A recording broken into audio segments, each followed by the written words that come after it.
So please welcome Mr. Deep Sen.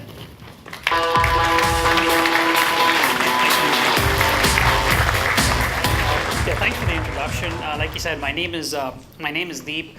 Thank you. My name is Deep, and I've now been with Google for about 8.5 years. I started out in our office in Hyderabad in India.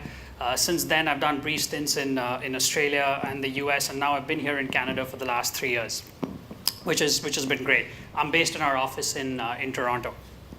It's great to be here. It's great to see everyone here this late. And as I've been told, I think I have the privilege of standing between you and cocktails. So I will try and make this worth your while and as fruitful as possible. In terms of what we're going to look at today, we aren't really going to be looking at Google products, right? I'm sure all of us have used some Google product today, have we?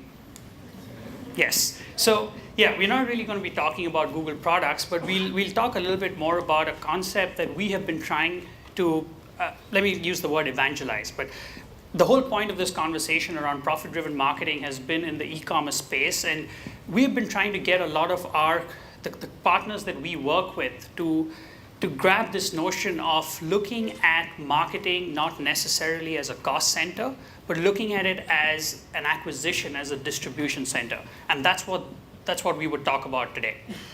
Right. And I think Rachel and James made some good points a little while back around how people are researching on their phones, buying online.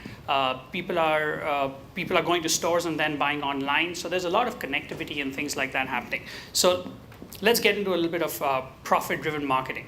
It's all about the context that the user is in.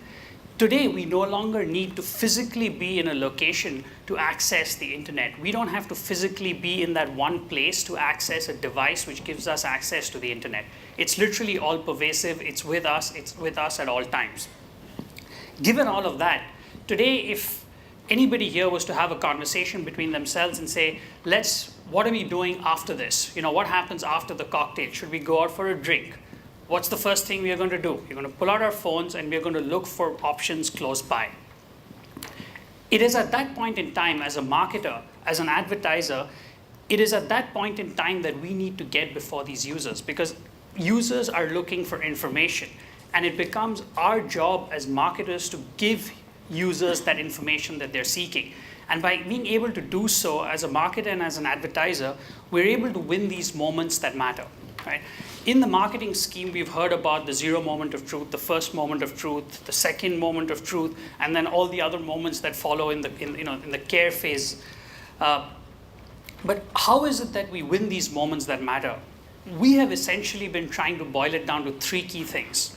So when we usually receive calls on the Google helpline related to AdWords, we usually have the Google representative find out a little bit about the business, of course, that the caller is in. And then based on the business, the Google representative is going to help them structure and build out an AdWords campaign. Usually the process they follow that's specific to keywords is, once they've understood the business goals and the business objectives, they use what's the keyword planner and the keyword tool, which is an externally accessible tool, and it's available to everybody setting up an AdWords account. And based on that tool, even just like anybody else would, even the Google rep would go through that tool and try and find the most relevant keywords to the business.